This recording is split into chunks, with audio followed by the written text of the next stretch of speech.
اب زیادہ وہ وقت ہمارے پاس نہیں ہے کہ جسے ہم انتظار کے خانے میں ڈال دیں، لہذا تمامی لوگوں سے گزارش ہے کہ جو یہاں وہاں مچل رہے ہیں، ٹہل رہے ہیں، وہ داخل حسنات ہو، محفل کے اندر آنے کی کوشش کریں۔ آغاز محفل اس خلاق عظیم کے نام سے جس نے اظہار کے دروازوں کو کھولا اور سماعت کے دریچوں کو وا کیا ہے۔ محفل کا آغاز اس اللہ کے نام سے جو حرفوں کا خالق اور لفظوں کا مالک ہے اور تحریر کا پروردگار ہے۔ کتابوں میں جو افضل ہے اسے قرآن کہتے ہیں، اتارا ہے اسے جس نے اسے رحمان کہتے ہیں، اور سجا لے اپنے سینے میں جو اس کے 30 پاروں کو زمانے بھر میں اس کو حافظ قرآن کہتے ہیں۔ تو قرآن مقدس کے ایک مجھے ہوئے حافظ ہمارے بیچ میں حافظ معین صاحب موجود ہیں۔ قرآن مقدس کی حلاوت اور قرآن مقدس کی برکت کے ذریعے ہم اس بزم کا آغاز کرنا چاہتے ہیں۔ ضیاء و نور کی برسات ہونے والی ہیں، سنو تلاوت آیات ہونے والی ہیں، پہنچ گیا میں تصور کے طور سینہ پر، خدا سے آج میری بات ہونے والی ہے، خدا سے آج میری بات ہونے والی ہے۔ حضرت مولا علی کرم اللہ تعالی وجہ الکریم فرماتے ہیں کہ جب میں چاہتا ہوں کہ خدا سے بات کروں تو نماز پڑھتا ہوں، اور جب میں چاہتا ہوں کہ خدا مجھ سے بات کرے تو میں قرآن پڑھتا ہوں۔ تو آئیے قرآن مقدس کی تلاوت کے ذریعے آج اس عظیم بابرکت بزم کی شروعات ہم کرتے ہیں۔ میں ملتمس ہوں حافظ معین صاحب کی بارگاہ میں کہ وہ قرآن مقدس کی تلاوت کے ذریعے محفل کو بابرکت اعوذ باللہ من الشیطان الرجیم،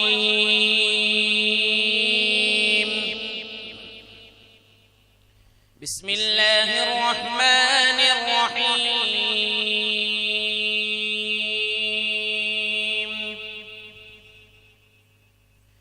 والسماء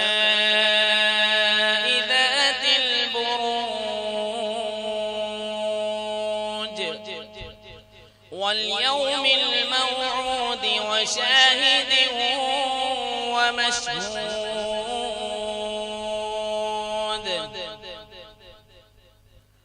قتل أصحاب الأخدود النار ذات الوقود، إذ هم عليها قعود وهم على ما يفعلون بالمؤمنين شهود، وما نقموا منهم إلا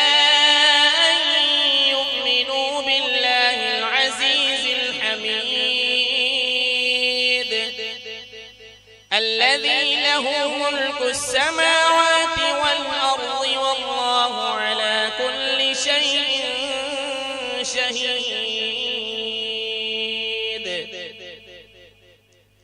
إن الذين فتنوا المؤمنين والمؤمنات ثم لم يتوبوا فلهم عذاب جهنم ولهم عذاب الحريق، إن الذين آمنوا وعملوا الصالحات لهم جنات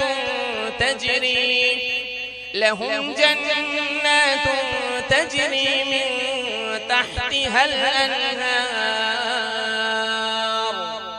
ذلك الفوز الكبير، إن بطش ربك لشديد، إنه هو يبدئ ويعيد، وهو الغفور الودود ذو العرش المجيد، فعال لما يريد، هل أتاك حديث الجنود جنود فرعون وثمود بل الذين كفروا في تكذيب والله من ورائهم محيط بل هو قرآن مجيد في لوح محفوظ آمنت بالله صدق الله العظيم. اللہ کے ذکر کے بعد نعت رسول علیہ الصلاۃ والتسلیم کی طرف بڑھنے والے ہیں، لہٰذا میں چاہتا ہوں کہ آپ تمامی لوگ ہماتن گوش ہو کر سننے کے لیے، بزم میں داخل ہونے کے لیے ان کرسیوں پر آئے. یہ ساری کرسیاں آپ کے لیے ہی ہے.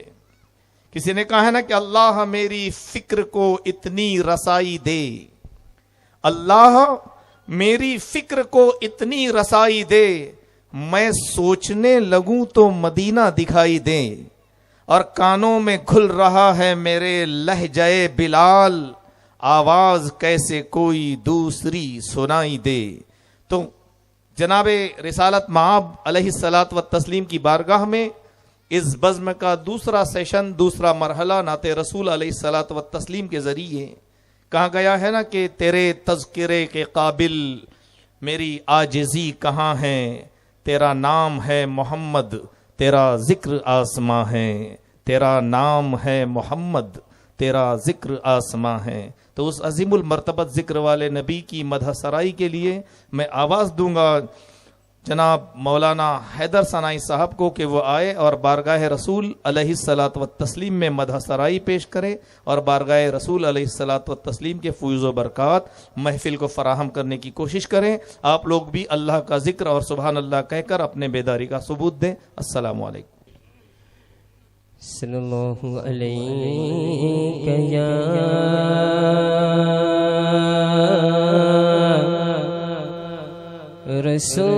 رسول اللہ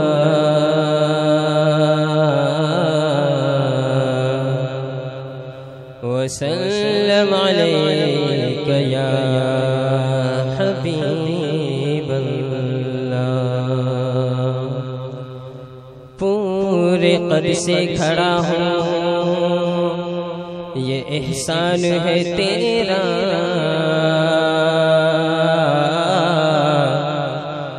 مجھ کو گرنے نہیں دیتا ہے سہارا تیرا. تو پڑھیے صلی اللہ علیہ یا رسول اللہ وسلم علیک یا حبیب اللہ. کیا بتاؤں کہ کیا مدینہ ہے، کیا بتاؤں، کیا بتاؤں کہ کیا مدینہ ہے، کیا بتاؤں، کیا بتاؤں کہ کیا مدینہ ہے، کیا بتاؤں کہ کیا مدینہ ہے. بس میرا مدعا مدینہ ہے، بس میرا مدعا مدینہ ہے. کیا بتاؤں اٹھ کے جاؤں کہاں مدینے سے، اٹھ کے جاؤں کہاں مدینے سے. کیا کوئی دوسرا مدینہ ہے، کیا کوئی دوسرا مدینہ ہے. کیا بتاؤں، کیا بتاؤں کہ کیا مدینہ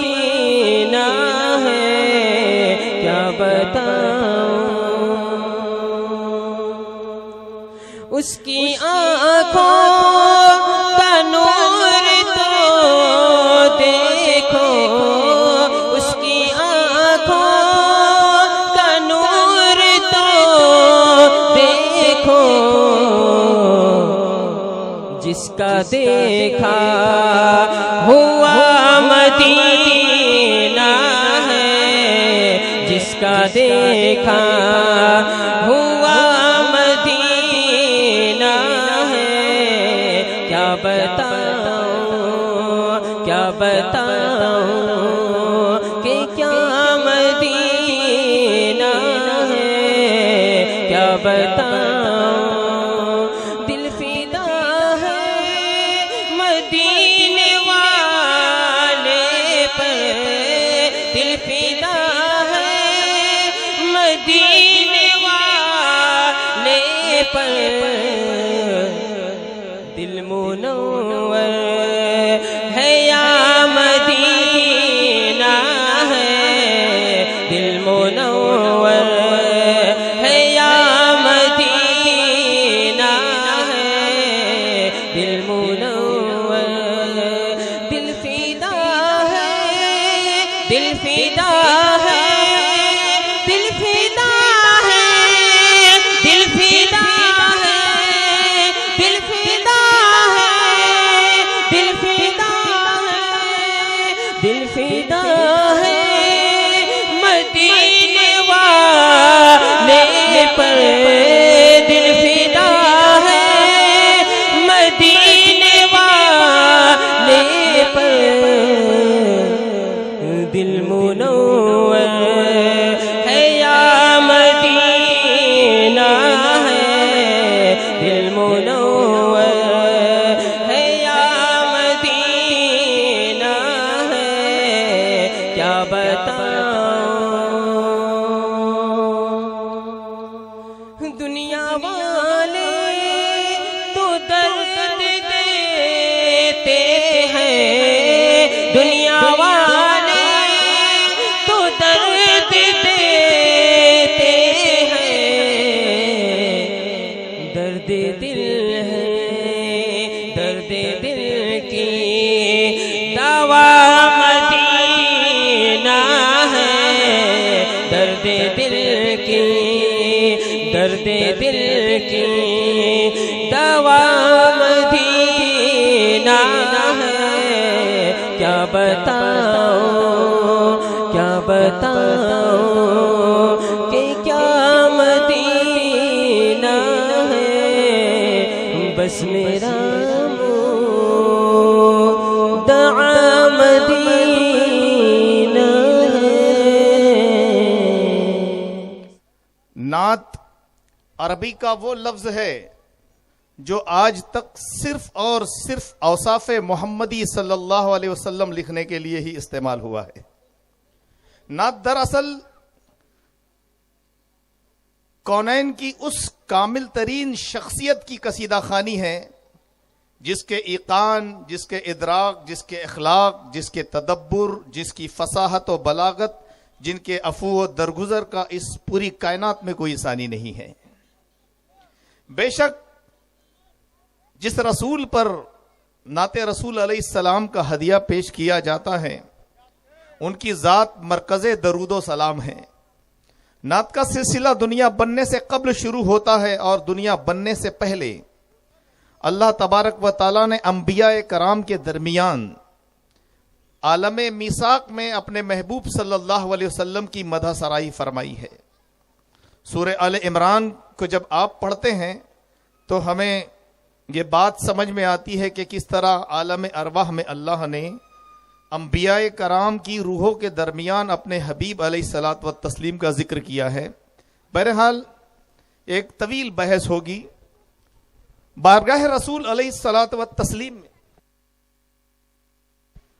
سب سے پہلے جناب حضرت ابو طالب نے نعت کا شعر لکھا کہ محمد وہ گلے گلزار ہے کہ ان کے صدقے میں اللہ تعالیٰ بارشوں کا نزول فرماتا ہے۔ حضرت علی فرماتے ہیں کہ خدا کا دائی میرا محبوب اور سچا دوست ہیں، اور حضرت فاطمہ نے آپ کی تقدیس کو اس طرح پیش کیا کہ جو محمد کی تربت کو سونگھ لے اسے چاہیے کہ وہ عمر بھر کسی خوشبو کو نہ سونگھے. یہ ہمارے رسول علیہ الصلوۃ والتسلیم کے درجات ہے. پھر حضرت حسان بن ثابت کہتے ہیں نا کہ محمد وہ مہر نبوت والے ہیں، وہ خوبرو سردار ہے جن کا چہرہ ایسے چمکتا ہے جیسے دھار لگائی ہوئی تلوار. تو سامعین، ابتدا میں نعت کا شعر شعراء کرام بطور تشبیہ پیش کیا کرتے تھے، لیکن نعت لکھنے کا باضابطہ طور پر صحرا حضرت امیر مینائی کے سر جاتا ہے، اور پھر صنف نعت کو، سخن نعت کو باقاعدہ طور پر دنیا میں اعلیٰ حیثیتوں کے ساتھ اگر کسی نے پیش کیا ہے تو اس نام کو دنیا امام احمد رضا کے نام سے جانتی ہے. اور پھر ان سے متاثر ہو کر آپ دیکھو گے کہ حضور کی بارگاہ میں الگ الگ لوگوں نے ہدیہ تہنیت پیش کیا ہے، ہدیہ محبت کو پیش کیا ہے. اہل ایمان تو اہل ایمان جو داخل اسلام نہ ہو، انہوں نے بھی آقا علیہ الصلوۃ والتسلیم سے متاثر ہو کر اپنے قلم کو جرتیں دی ہے، اپنے لبوں کو لب کشائی کی ہمتیں دی ہے. جیسے مہندر کمار اشک بجنوری کہتے ہیں کہ عنایتوں کے خزانے لٹانے آئے ہیں، وہ تپتی ریت کو صحرا بنانے آئے ہیں، اور فرشتوں اور ہمارے قریب آ جاؤ، ہم ایک نعت محمد سنانے والے ہیں. پھر آگے کہتے ہیں کہ جب وہاں سے لوٹوں گا پاؤں دھو کے پی لوں گا، قسمتوں سے ملتی ہے خاک بھی مدینے کی. یہی تو سبب ہے کہ حضرت عمر رضی اللہ تعالی عنہ جب مدینہ کی گلیوں میں گھومتے تھے نا رات میں، تو ایک سوت کاٹنے والی عورت کو دیکھا کہ وہ نعت پڑھ رہی ہے. آپ رک گئے، رکنے کے بعد سنتے رہے، اور جب آپ کو عورت نے دیکھا تو عورت نعت پڑھنے سے رک گئی. فاروق اعظم نے کہا کہ تو اس تحدیث کو، آقا علیہ الصلوۃ والتسلیم کی اس مدحت خوانی کو جاری و ساری رکھ، اس لیے کہ مجھے امید ہے کہ اللہ تعالیٰ تجھے نعت پڑھنے کے سبب سے بخش دے گا اور مجھے نعت سننے کے سبب سے بخش دے گا. تو نعت کا سننا اور سنانا یہ دونوں بخشش کا اور محبتوں کا سبب ہو سکتے ہیں، نجات کا ذریعہ ہو سکتی ہے. تو یہ ایک عظیم بارگاہ ہے جسے ہم بارگاہ رسول علیہ الصلوۃ والتسلیم کے نام سے موسوم کرتے ہیں. آج سے 80 سال پہلے نوابان حیدرآباد کے استاد جناب جلیل مانک پوری نے چند مصرے کہے تھے. ان کا انتقال بھی حیدرآباد میں ہی ہوا، جناب جلیل مانک پوری صاحب کا، اور حیدرآباد کے قبرستان روضۃ الصالحین میں انہیں دفن کیا گیا ہے. کہتے ہیں کہ لب پہ جس دم میرے نامے شہ بطحا آیا، عمر رفتہ پلٹ آئی کہ مسیحا آیا، اور جس قدر وادی غربت میں چبھے تھے کانٹے، پھول سب بن گئے جس وقت مدینہ آیا. اور پھر کہتے ہیں کہ سایہ قد کو جو قدرت نے اٹھا رکھا تھا، کام امت کے وہی حشر میں سایہ آیا. اور اسی سے متاثر ہو کر تو جناب راز الہ آبادی نے اپنے تاثر کو پیش کیا تھا کہ میں کدا جھوم اٹھے دشت میں مینا آیا، جام وحدت لیے جب شاہ مدینہ آیا، اور آج شاید میرے سرکار نے کھولے گیسوں، آج شاید میرے سرکار نے کھولے گیسوں، لوگ کہتے ہیں کہ ساون کا مہینہ آیا. تو یہ محبتیں ہر دور میں پیش کی گئی ہیں. میں چاہتا ہوں کہ پھر ایک مرتبہ نعت رسول علیہ الصلوۃ والتسلیم کی ضیاباریوں سے اس مرحلے سے ہم گزرے. میں حافظ جسیم صاحب کی خدمت میں عرض گزار ہوں کہ وہ آئے اور نعت رسول علیہ الصلوۃ والتسلیم کے چند اشعار کے ذریعے اس قافلہ محبت کو آگے بڑھائے. حافظ ممتاز صاحب سے گزارش ہے جو سرزمین واڑہ سے تشریف رکھتے ہیں کہ وہ نعت رسول علیہ الصلوۃ والتسلیم کو پیش کریں. جاگنا جاگنا عبادت ہے، بیٹھنا عبادت ہے. جاگنا جاگنا عبادت ہے، بیٹھنا عبادت ہے. اور نعت مصطفیٰ سن کر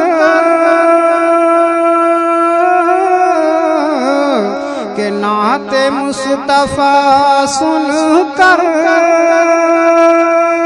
جھومنا عبادت ہے، جاگنا جاگنا عبادت ہے، بیٹھنا عبادت ہے۔ اور قول مصطفیٰ ہے یہ، اے نبی کے دیوانوں، کہ قول مصطفیٰ ہے یہ، اے نبی کے دیوانوں، کہ باپ ماں کے چہرے کو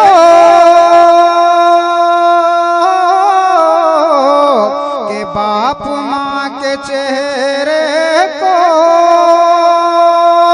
دیکھنا عبادت ہے، جاگنا جاگنا عبادت ہے، بیٹھنا عبادت ہے، جاگنا عبادت ہے،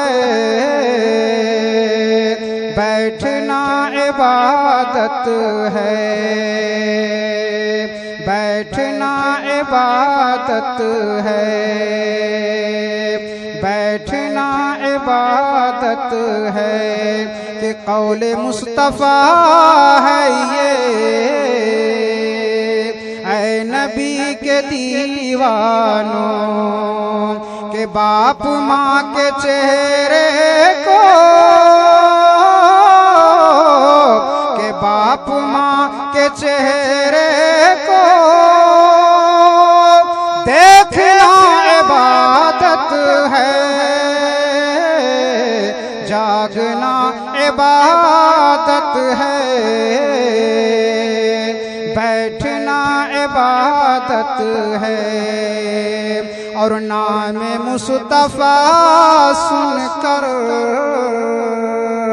اور باادب ہو کر، کہ نام مصطفیٰ سن کر اور باادب ہو کر، کہ پیار سے انگوٹھوں کو، کہ پیار سے انگوٹھوں کو چومنا عبادت ہے، جاگنا عبادت ہے، بیٹھنا عبادت ہے۔ سبحان اللہ۔ زاہد سنبھل سنبھل کے لکھے نعت مصطفیٰ، زاہد سنبھل سنبھل کے لکھے نعت مصطفیٰ، عاشق مچل مچل کے لکھے نعت مصطفیٰ، اور توریت سے قرآن تلک رب کائنات، توریت سے قرآن تلک رب کائنات، مصحف بدل بدل کے لکھے نعت مصطفیٰ، مصحف بدل بدل کے لکھے نعت مصطفیٰ، کہ ان خاک نشینوں کو کوئی جا کے بتا دے، جو خاک سے پہلے ہو وہ خاکی نہیں ہوتا۔ صلی اللہ علیہ یا رسول اللہ، وسلم علیک یا حبیب اللہ۔ ان کی جام جمع کے شیشہ بدن میرا، ان کی جام جمع کے شیشہ بدن میرا، ان کی بد موٹی میں سارا باغ پن میرا، عاشق نبی ہوں میں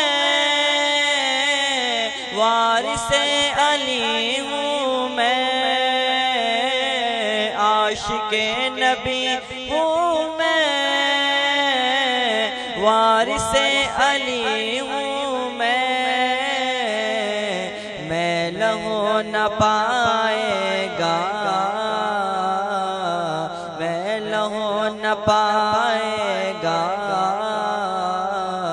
حشر تک کفن میرا میں لہو نہ پائے گا، حشر تک کفن میرا، ان کی جام جمع کے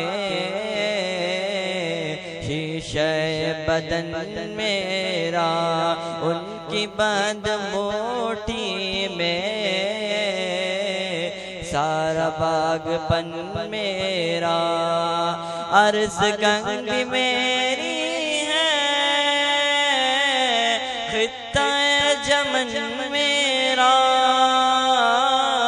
عرض گنگ میری ہے، خطہ جمن میرا، میں غلام خواجہ ہوں، میں غلام خواجہ ہوں، ہند ہے وطن میرا، میں غلام خواجہ ہوں، ہند ہے وطن میرا، ان کی جام جمع کے شیشہ بدن میرا۔ حضرت علی کرم اللہ تعالی وجہ الکریم سے کسی نے کہا تھا کہ نماز میں دل نہیں لگتا، تو مختصر جواب دیا تھا کہ اگر نماز میں دل نہیں لگتا تو دل لگا کر نماز پڑھو۔ ابھی حضرت علی کرم اللہ تعالی وجہ الکریم کے جس قول کو میں نے ذکر کیا، میرے ذہن کے خاکے میں ابھی درمیان میں ہی ایک بات جو میرے علم میں آئی، میں آپ تک اس کو شیئر کرنا چاہوں گا، آپ تک پہنچانا چاہوں گا کہ فراست اور علم کی جلالت کا کیسے پیکر حضرت علی کرم اللہ تعالی وجہ الکریم تھے۔ جب مخالفین نے دیکھا کہ علی اس شخصیت کا نام ہے جنہیں مدینۃ العلم کے دروازے کا اعزاز دیا گیا ہے، اور واقعتاً علم کے شہر کا دروازہ اگر حضور علیہ السلام کسی کو کہہ دے تو پھر اس کے علم و حکمت میں شک اور شبہ کی کوئی گنجائش باقی بھی نہیں رہتی ہے۔ لہذا مخالفین نے جب اپنے ہر سوال اور اپنے ہر معاملے کا دندان شکن جواب حضرت علی سے پایا تو ایک سازش رچی گئی، ایک منصوبہ تیار کیا گیا کہ اب علی سے کچھ ایسا پوچھا جائے کہ وہ جو بھی جواب دے اس جواب کے دو جواب ہو۔ اگر وہ پہلا جواب دے تو ہم کہیں کہ نہیں دوسرا صحیح ہے، اور دوسرا دے تو ہم کہیں کہ پہلا صحیح ہے۔ جیسے کہا جاتا ہے نا کہ 2 اور 2 کتنے ہیں، اگر مقابل نے کہا کہ 2 اور 2 4 ہے تو آپ کہوں گے نہیں 22 ہے، اور اس نے کہا 22 ہے تو آپ کہوں گے نہیں 4 ہے، یعنی بھاگنے کا ایک راستہ ہوتا ہے نا۔ اب رات بھر ایک منصوبہ بندی اور پوری مغز کھپائی کے بعد ایک سوال تجویز میں لایا مخالفین نے کہ اب علی سے یہ سوال کرنا ہے۔ کہا گیا کہ علی رضی اللہ تعالی، ہمارے گھر ایک ایسا جانور پیدا ہوا ہے جو کتے اور بکری کا ملا جلا امتزاج ہے۔ کتا اور بکری کے ذریعے ایک جانور پیدا ہوا ہے، ایسا ہوتا نہیں ہے، ایک فرضی جانور۔ کہنے لگے کہ وہ اب کتا ہے یا بکری یہ سمجھ میں نہیں آتا ہے، وہ ہم پر حلال ہے یا حرام ہے یہ اگلا سوال ہے، مگر بنیادی طور پر ہم اسے کتا کہیں گے یا بکری کہیں گے۔ حضرت علی سے پوچھا گیا، مولا علی نے فرمایا کہ اس کے آگے گوشت رکھ دو، اگر وہ گوشت کو کھا لے تو وہ کتا ہے اور نہ کھائے تو بکری ہے۔ کہنے لگے کہ ہم نے کر کے دیکھا ہے، کبھی گوشت کھاتا ہے کبھی نہیں کھاتا ہے۔ کہاں کہ اس کے آگے پتیوں کو اور گھاس پھوس کو رکھ دو، اگر گھاس کھائے تو بکری ہے، نہ کھائے تو کتا ہے۔ کہنے لگے کہ ہم نے دونوں کر کے دیکھا ہے، کبھی گھاس بھی کھاتا ہے کبھی گوشت بھی کھاتا ہے۔ کہنے لگے کہ اس کے آگے پانی رکھ دو، اگر زبان سے چاٹ کر پیے تو کتا ہے اور اگر منہ سے پی لے تو بکری ہے۔ کہنے لگے کہ ہم نے یہ بھی کر کے دیکھا ہے، کبھی چاٹ کر پیتا ہے اور کبھی منہ سے پیتا ہے۔ حضرت علی نے فرمایا کہ پھر اسے جانوروں کے ریوڑ میں چھوڑ دو، اگر آگے پیچھے چلے تو کتا ہے اور درمیان میں چلے تو بکری ہے۔ کہنے لگے کہ یہ بھی کر کے دیکھا ہے، کبھی آگے پیچھے چلتا ہے اور کبھی درمیان میں بھی چلتا ہے۔ اللہ اکبر۔ حضرت علی نے فرمایا کہ اس کے نشست و برخاست کو دیکھو، اگر آگے کے دھڑ سے بیٹھتا ہے تو بکری ہے، پیچھے کے دھڑ سے بیٹھتا ہے تو کتا ہے۔ کہنے لگے کہ یہ بھی کر کے دیکھا ہے، کبھی آگے کے دھڑ سے بیٹھتا ہے کبھی پیچھے کے دھڑ سے بیٹھتا ہے۔ کہا کہ پھر ریوڑ میں چھوڑ کر دیکھو، اگر سر جھکا کے چلتا ہے تو بکری ہے، سر اٹھا کے چلتا ہے تو کتا ہے۔